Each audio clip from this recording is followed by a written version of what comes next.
عزیز دوستو، قابل صد احترام بزرگوں اور بھائیوں، کچھ شخصیات،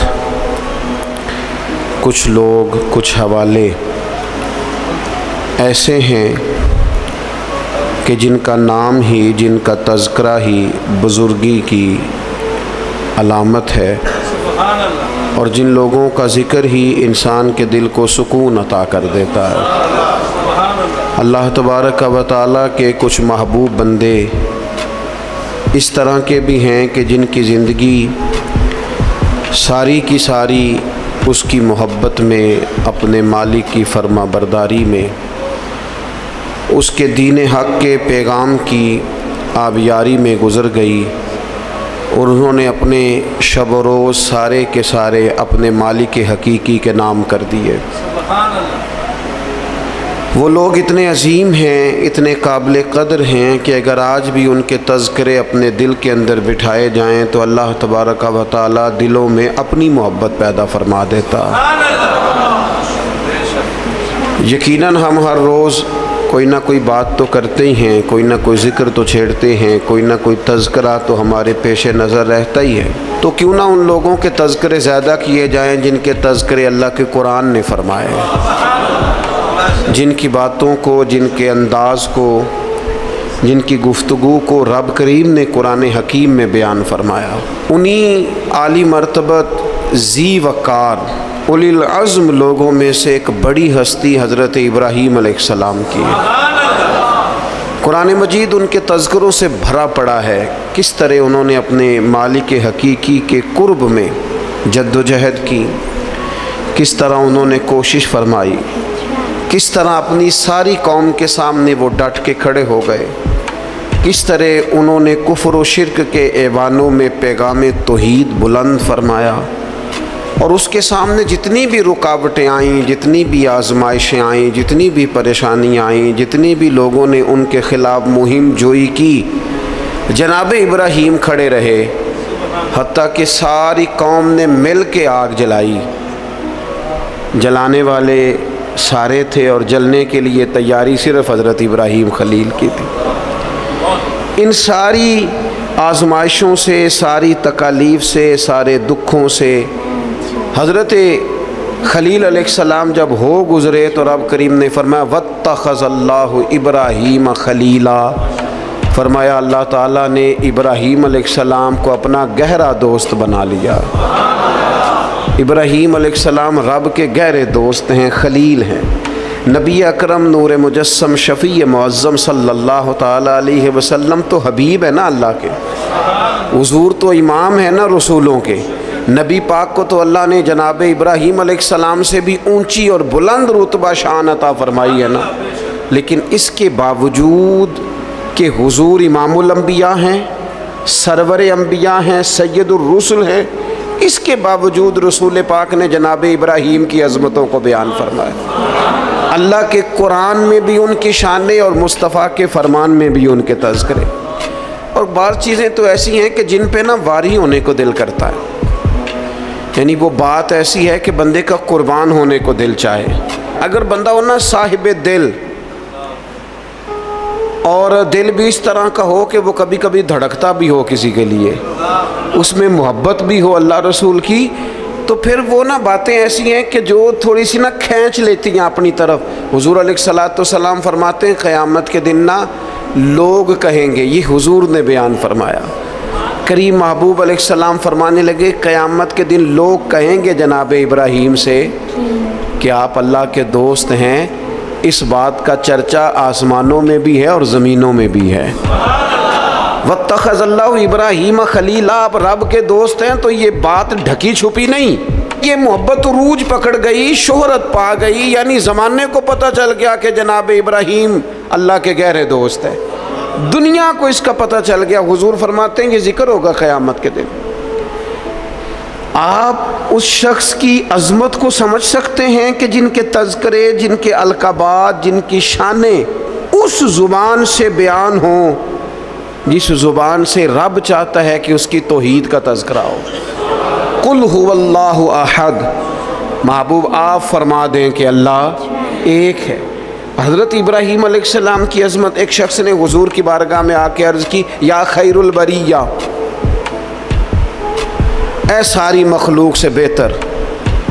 تو محبوب نے مسکرا کے دیکھا، آنکھیں کھولی، محبت بھرے انداز میں فرمایا یہ جو تم نے مجھے خیر البریہ کہا ہے نا، یہ تو حضرت ابراہیم علیہ السلام ہے. گویا حضور فرمانے لگے یہ لقب جناب ابراہیم کا ہے. اپنے اپنے القابات ہوتے ہیں نا، آج کل القابات چوری کرنے کا بھی بڑا مزاج ہے، بڑا مزاج ہے، سب کو لقب چوری کرنے ہیں، یہ بھی میرا حصہ ہے، یہ بھی میرا حصہ ہے، یہ بھی میرا. خلیل اللہ انہی کا لقب ہے. اور حضور نے سب کی عظمتیں بیان کر کے اپنی شان، اپنی عظمت اپنی امت کو بتائی. فرمایا جناب موسیٰ کلیم اللہ ہیں اور بے شک ہیں، حضرت عیسیٰ روح اللہ ہیں اور بے شک ہیں. فرمایا جناب اسماعیل ذبیح اللہ ہیں اور بے شک ہیں، حضرت ابراہیم خلیل اللہ ہیں اور ہیں. لیکن فرمایا اعلیٰ وانا حبیب اللہ، یہ یاد رکھنا مجھے اللہ نے اپنا محبوب بنایا ہے، میں محبوب ہوں. اس بات کا تو یعنی ان کی عظمتوں کی موجودگی میں، وہ کسی نے اعلیٰ حضرت کے سامنے کہا تھا نا شان یوسف جو گھٹی وہ بھی اسی در پہ گھٹی. تو فرمایا یہ غلط بات تو نے کیوں کی؟ حضور کسی کو گھٹانے تو آئی نہیں. کہا پھر کیا کہنا چاہیے؟ فرمایا کہو شان یوسف جو بڑی وہ بھی اسی در سے بڑی. یہیں سے کرم ہوا جناب یوسف پر، ان کے تذکرے قرآن پاک میں آئے. قیامت تک جناب یوسف کا نام تلاوت کیا جائے گا. تو نبی پاک نے جناب ابراہیم علیہ السلام کی عظمتوں کو فرمایا خیر البریہ تو ان کا لقب ہے، یہ تو ان کو کہا جاتا ہے. حضور کے جو القابات ہیں وہ تو گنے نہیں نہ جا سکتے، لیکن نبی پاک علیہ الصلوۃ والسلام تو شانے دینے آئے ہیں نا، عظمت عطا فرماتے ہیں. حضرت ابراہیم کی عظمت جو امت کے دلوں میں حضور نے بٹھائی ہے، ان کی بلندی، ان کی شان، ان کا مرتبہ، ان کا مقام. میں نے کہا حضور امام الانبیاء ہیں، حضور سرور انبیاء ہیں، نبی پاک علیہ السلام امام ہیں جناب ابراہیم کے. حضرت ابراہیم نے بیت المقدس میں حضور کے پیچھے نماز ادا کی ہے. پر حضور فرمانے لگے ہر نبی نے نبیوں میں سے کسی نہ کسی کو دوست بنایا، نبیوں کی نبیوں سے دوستیاں ہوئیں. تو فوراً ذہن کی سطح پر سوال اٹھتا تھا حضور آپ کا دوست کون ہے؟ انبیاء کی صفوں میں ایک دوسرے سے دوستیاں لگیں، ہر نبی کی کسی پیغمبر سے دوستی ہوئی. تو یا رسول اللہ آپ کا دوست کون ہے؟ حضور فرمانے لگے میرے دوست وہی ہیں جنہیں اللہ نے اپنا خلیل بنایا ہے. واتخذ اللہ ابراہیم خلیلا، وہ میرے دوست ہیں جنہیں اللہ نے اپنا دوست بنایا. اور بعض چیزیں تو ایسی باریک ہیں کہ وہ جیسے بندہ زیادہ گہرائی میں نہیں اتر جاتا، زیادہ باریک ہو جاتا ہے اور چیزوں کو بڑی قریب کی سطح تک آ کے اس خوبصورتی اور اس کا حسن ملاحظہ کرتا ہے. اور انسان ان ساری نسبتوں سے بھی پیار کرتا ہے جن کا تعلق محبوب سے ہو جاتا ہے، ان گلیوں سے بھی پیار ہو جاتا ہے، ان رستوں سے بھی پیار ہو جاتا ہے. کسی نے بابا فرید سے رستہ پوچھا تھا دلی میں کسی شہر کا، کسی محلے کا، کسی علاقے کا، تو فرمانے لگے نہیں آتا. کب سے ہو دلی میں؟ فرمانے لگے سالوں بیت گئے. تو کہا گلی کا نہیں آتا؟ کہنے لگے دو رستے مجھے بالکل صحیح آتے ہیں، دو بالکل صحیح آتے ہیں رستے، بالکل پکے. ایک جو خواجہ قطب الدین صاحب کے گھر جاتا ہے، اور دوسرا اگر وہ حکم دیں تو جو واپس آتا ہے. دو رستے، ایک کو یار دی یاد پکائیے تے وہ یاد مکمل کیتی ہے. جو کام کرنے والا تھا اس میں کوتاہی، وہ اس میں کوئی قضا نہیں کسی قسم کی. تو کچھ چیزیں ایسی ہوتی ہیں یعنی بندہ نا ان جگہوں سے بھی پیار کرتا ہے جن کی محبوب سے نسبت ہو، ان تعلقات سے بھی پیار کرتا ہے. ہمارے ہاں لوگ یہ کام نہیں کرتے. ہمارے ہاں لوگ فرد واحد سے محبت کرتے ہیں، نسبتوں کو چھوڑ جاتے ہیں. ہم سادے لوگ ہیں نا. تو ایک دفعہ ایک بزرگ اور ہمارے عزیزوں میں سے ہی اور ان کی اہلیہ دونوں میاں بیوی بوڑھے تھے، تو اپنے داماد کی کچھ شکایتیں اور کچھ دکھ بیان کر رہے تھے. تو دکھ بیان کرتے کرتے کہہ رہے تھے منڈا بڑا چنگا ہے، گھر دے نہیں سو ٹھیک، منڈا بالکل ٹھیک ہے، ماں سکھاندی ہے، باپ غلط گائیڈ کرتا ہے، کچھ تھوڑا جا نقص پہنا پائیاں چ بھی ہے. تو میں ان کی باتیں سن کے ہنس پڑا. تو مجھے کہنے لگے آپ کیوں ہنس رہے ہیں؟ میں نے کہا جی بات ہے نا، نہ جس کی ماں ٹھیک نہ جس کا باپ ٹھیک، نہ جس کے وہ خود کیسے ٹھیک ہو گیا؟ یہ انوکھی بات ہے کہ اس سے تعلق رکھنے والی کوئی شے ٹھیک نہیں۔ اور میں نے کہا وہ بھی اسی طرح کا ہی ہے، بس آپ اس کی خطائیں چشم پوشی کر رہے ہیں کیونکہ نباہ کرنا ہے نا، اور باقیوں سے آپ توڑنا چاہ رہے ہیں۔ یوں نہ کریں، جو ٹھیک ہوتا ہے اس کی نسبتیں بھی تقریباً، اور اگر کوتاہیاں ہوتی ہیں تو پھر کم و بیش کوتاہیاں بھی ہوتی ہی ہیں۔ ہمیں سمجھنا ہے اس بات کو کہ نسبت جو ہو نا، نسبت اس کا بھی، اگر محبوب سے پیار ہے تو محبوب کی اولاد پاک سے بھی پیار، اگر حضور سے پیار تو جو حضور کی گلیوں میں محبوب کے ساتھ چلتے تھے صحابہ ان سے بھی پیار، اگر محبوب سے پیار تو پھر حضور کو مکے سے پیار تو ہمیں بھی مکے سے پیار، اگر محبوب سے پیار تو نبی پاک کو شہر مدینہ سے محبت تو ہماری مدینے پہ جانے بھی قربان، اور اگر حضور علیہ السلام کو مسواک پیاری تو ہمیں بھی پیاری، حضور کو داڑھی شریف سے محبت تو ہمیں بھی بڑی محبت، نبی پاک کو کتاب و سنت کی تعلیمات کے ابلاغ سے شغف تو ہم زندگی لٹا دیں گے اسی کام میں۔ جو چیز حضور کو پیاری، نسبتوں کا جو منج ہونا چاہیے، جو انسان کے دل میں قدر ہونی چاہیے، اس سے کبھی کوتاہی نہ کریں، ورنہ آہستہ آہستہ آہستہ آہستہ پھر انسان اصل سے بھی جاتا ہے۔ حضور علیہ السلام نے فرمایا چھپکلی کو مار دو، چھپکلی نظر آئے مار دو۔ حضور اس کا قصور، جانور تو بڑے گھومتے ہیں نا، اور درجنوں اور بیسیوں جانور ہیں، اور حشرات الارض ہمیں زمین پہ چلتے دکھائی دیتے ہیں، تو چھپکلی ہی کو کیوں مارے؟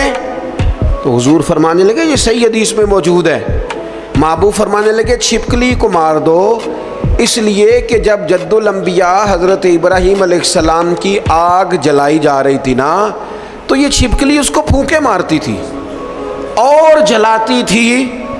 تو جناب ابراہیم سے اگر چھپکلی بھی اختلاف کرے تو ہمیں وہ چھپکلی بھی پسند نہیں۔ حضرت ابراہیم خلیل علیہ السلام کی اللہ سے محبت، حضرت ابراہیم خلیل علیہ السلام کو اللہ نے اپنا گہرا دوست بنایا۔ آپ ان کی زندگی کو پڑھیں، قرآن پاک کے اندر جا بجا جناب ابراہیم کا تذکرہ ملے گا، اور اس کے اندر جو اللہ کی محبت چھلکتی ہے، جو اپنے مالک سے تعلق نظر آتا ہے۔ ایک بندہ مومن کی جو شان ہونی چاہیے اپنے رب کے ساتھ، اس کا جو رشتہ ہونا چاہیے، اس کی سوچیں، اس کے نظریات، اس کی قلبی کیفیات، اس کا توکل، اس کا صبر، اس کا بھروسہ، اس کی امیدیں اپنے مالک کے ساتھ کس طرح وابستہ ہونی چاہیے۔ یہ جناب ابراہیم کی زندگی سے یوں نور پھوٹتا ہے کہ بنجر دل بھی آباد ہو جاتے ہیں، بے آباد روحوں پر پھول کھلنے لگتے ہیں۔ قرآن مجید کی سورہ شعراء کے اندر حضرت ابراہیم علیہ السلام کا وہ تذکرہ ملتا ہے کہ وہ اپنے رب کے بارے میں کس طرح گفتگو کرتے ہیں، اپنے مالک کا تعارف لوگوں کو کراتے ہیں تو کس طرح فرماتے ہیں الذی خلقنی فہو یہدین، میرا رب وہ ہے جس نے مجھے پیدا کیا اور وہی مجھے ہدایت بھی عطا کرے گا۔ خالی میرے رب نے مجھے پیدا نہیں کیا، وہ مجھے ہدایت بھی عطا کرے گا۔ والذی ہوا یطعمنی ویسقین، میرا رب وہ ہے جو مجھے کھلاتا بھی ہے اور پلاتا بھی ہے۔ وَإِذَا مَرِضْتُ فَهُوَ یشفین، فرمانے لگے جب میں بیمار ہوتا ہوں نا تو وہ مجھے شفا عطا کرتا ہے۔ یہ اللہ کرے آپ قرآن مجید کے الفاظ کی لذت محسوس کریں۔ میرا رب وہ ہے جس نے مجھے پیدا کیا، وہی مجھے ہدایت دے گا۔ میرا رب وہ ہے کہ جو مجھے کھلاتا اور پلاتا ہے۔ میرا رب وہ ہے جب میں بیمار ہوتا ہوں تو مجھے شفا دیتا ہے۔ والذی یمیتنی ثم یحیین، میرا رب وہ ہے جو میری روح قبض کرے گا، مجھے وفات دے گا، اور پھر میرا رب مجھے زندہ بھی کرے گا۔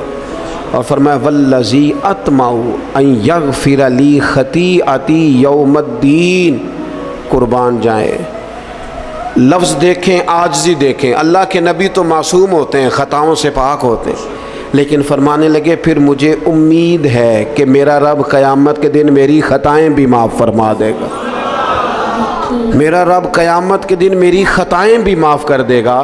یہ حضرت ابراہیم علیہ السلام اپنے مالک کا تعارف کرا رہے ہیں، تذکرہ ہو رہا ہے۔ سب سے پہلے ارشاد فرمایا الذی خلقنی فہو یہدین، میرا رب وہ ہے جس نے مجھے پیدا کیا اور وہی مجھے ہدایت دے گا۔ اللہ کریم نے نا انسان کو صرف پیدا نہیں کیا، اس کی ہدایت کا بندوبست بھی فرمایا۔ حضرت آدم علیہ السلام جب زمین میں تشریف لائے تو رب کریم نے فرمایا جو میری ہدایت کی پیروی کرے گا نا زمین پہ اتر جاؤ، اور پھر جو شخص فمن تبع ہدایا، جو پیروی کرے گا نا اس ہدایت کی جو میری طرف سے آئے گی، تو فلا خوف علیہم ولا ہم یحزنون، پھر اس بندے پر نہ کوئی خوف ہوگا نہ وہ غمگین ہوگا۔ اللہ کی طرف سے جو ہدایت آتی ہے، کب؟ وحی کے ذریعے، قرآن پاک کے ذریعے، اللہ تبارک و تعالیٰ کے انبیاء کے ذریعے علیہم السلام جو ہدایت آتی، جو لوگ اس ہدایت کی پیروی کرتے ہیں۔ قرآن مجید میں دوسری جگہ اللہ کریم نے فرمایا سبح اسم ربک الاعلی الذی خلق فسوی، فرمایا اپنے رب کے نام کی تسبیح کیجئے جو سب سے بلند ہے، جس نے پیدا کیا ہے، والذی قدر فہدی، جس نے اندازہ مقرر کیا ہے اور پھر جس نے ہدایت عطا فرمائی۔ رب پیدا کرتا ہے، ہدایت دیتا ہے، اور اللہ کی طرف سے جو ہدایت آتی ہے، میں ایک دفعہ پہلے بھی عرض کیا تھا، ایک ہوتا ہے کوئی دانشور آپ کو مجھے اپنی عقل کے مطابق موٹیویٹ کرتا ہے، وہ جو اپنی عقل کے مطابق ہمیں سمجھاتے ہیں اس میں نقص رہ جاتے ہیں، کمزوریاں رہ جاتی ہیں۔ نبی جو سمجھاتے ہیں وہ اللہ کی وحی کے ذریعے سمجھاتے ہیں، اس میں کوئی کمی نہیں رہتی۔ حضرت ام ایمن رضی اللہ تعالیٰ عنہا نا بیٹھ کے رو رہی تھیں حضور علیہ السلام کے وصال ظاہری کے بعد، تو جناب ابو بکر صدیق رضی اللہ تعالیٰ عنہ اور جناب فاروق اعظم رضی اللہ تعالیٰ عنہ دونوں جناب ام ایمن کے پاس بیٹھے تھے۔ حضور علیہ السلام نے فرمایا یہ میری ماں ہے جناب ام ایمن، رضائی والدہ ہے حضور کی، بڑی خدمت کی انہوں نے، وہ رو رہی ہیں۔ تو شیخین کریمین دونوں پاس بیٹھے تھے، فرمانے لگے اماں جی آپ کیوں روتی ہیں؟ انہوں نے کہا اس لیے رو رہی ہوں کہ نبی پاک علیہ السلام کا وصال ہو گیا۔ جناب ابو بکر صدیق فرمانے لگے اللہ نے تو محبوب کو بلند شانیں عطا فرمائی ہیں، حضور کی عظمتیں تو بلند سے بلند تر ہیں وصال کے بعد بھی۔ تو حضرت ام ایمن نے جو جملے کہے وہ بڑے سمجھنے والے ہیں، فرمانے لگی میں رو اس لیے رہی ہوں کہ حضور موجود تھے ظاہری طور پر، تو جو آسمان سے وحی آتی تھی نا وہ سلسلہ ختم ہو گیا، وہ جو اللہ کا بندوں سے رابطہ تھا، وہ جو وحی آتی تھی وہ سلسلہ منقطع ہو گیا۔ تو اللہ تعالیٰ اپنے بندوں کی ہدایت کا بندوبست کرتا ہے، جناب ابراہیم فرما رہے ہیں، قرآن مجید اس کا تذکرہ کر رہا ہے۔ ہمیں وہ ہدایت لینی چاہیے جو کتاب و سنت سے ہمیں ملتی ہے، وہ رہنما اصول لینے چاہیے جو ہمیں کتاب و سنت سے میسر آتے ہیں۔ ہمارے ہاں برادری کے رسم و رواج، قبائلی رسم و رواج، علاقائی ضروریات، اور پھر یہ کہ میں اب چونکہ فیشن بدل گیا، اب چونکہ حالات بدل گئے، اس تناظر میں ہم اپنی زندگی کو ترتیب دیتے ہیں، نتیجہ جو نکلتا ہے کہ زمانہ گزر گیا ہے، ہمارے حالات بہتر ہونے کو آ ہی نہیں رہے۔ تو حضرت ابراہیم فرماتے ہیں رب نے مجھے پیدا کیا اور میرا رب مجھے ہدایت بھی عطا فرماتا ہے۔ پھر فرمایا والذی ہوا یطعمنی ویسقین، میرا رب وہ ہے جو مجھے کھلاتا بھی ہے اور پلاتا بھی ہے۔ کھلاتا پلاتا کون ہے؟ یہ چونکہ بات حضرت ابراہیم کی ہے اور بیان قرآن مجید فرما رہا ہے، بات میں گہرائی بڑی ہے۔ فرمایا میرا رب وہ ہے جو مجھے کھلاتا بھی ہے، اور پہلے تو اس نے بندوبست کیا، زمین میں اناج پیدا کیا، اور پھر مختلف انواع و اقسام کی چیزیں پیدا کی، گندم بھی ہے، جو بھی ہے، مکئی بھی ہے، جس کی طبیعت کو جو موافق ہے وہ لے سکتا ہے، ہر قسم کی چیزیں پیدا کی۔ اور جناب ابراہیم کہتے ہیں یہ میرا رب ہی کھلاتا پلاتا ہے، یہ ساری چیزیں پیدا کرنے کے بعد پھر بھی اگر سے دے تبھی بندہ کھا سکتا ہے، خدا نہ خواستہ منہ میں زخم ہو جائے تو بندہ کھا سکتا ہے؟ پکی ہوئی ہے چیز آ گئی ہے آپ کے سامنے پڑی ہے، نہیں کھا سکتے۔ کھائیں گے کب؟ جب رب کھلائے گا۔ پئیں گے کب؟ جب رب پلائے گا۔ سامنے چیزیں پڑی ہیں، بہترین بنی ہوئی ہے، وہ کہتا ہے میرا معدہ قبول نہیں کرتا، اب میں اس کو ہضم نہیں کر پاتا، اب میری طبیعت کے ساتھ جناب ابراہیم علیہ السلام کی باتیں، رب کی محبت میں کی ہوئی باتیں، اللہ کے پیار میں کی ہوئی باتیں، فرمانے لگے کھلاتا بھی اللہ ہے، پلاتا بھی اللہ۔ میرے نبی پاک علیہ السلام نے اس بات کو بڑا کھول کے بیان کیا جب سرور کائنات صلی اللہ علیہ وسلم نے وصلی روزے رکھے نا، مسلسل روزے، سرکار افطار نہیں کرتے، مسلسل روزہ رکھ لیتے. تو بعض صحابہ نے بھی رکھے تو ان کی طبیعت میں نکاہت آ گئی، علیل ہو گئے. تو حضور نے فرمایا تم میں میری مثل کون ہے؟ فرمایا میں تو اپنے رب کے پاس رات گزارتا ہوں، مجھے کھلا بھی دیتا ہے پلا بھی دیتا ہے. مجھے میرا رب کھلاتا پلاتا ہے، کھلاتا پلاتا رب بھی ہے. آپ یقین کریں نعمتیں جتنی مرضی ہوں، والذی ہوا یطعمنی ویسقین.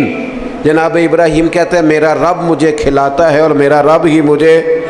پھر حضرت ابراہیم آگے فرماتے ہیں وَإِذَا مَرِضْتُ فَهُوَ يَشْفِينِ،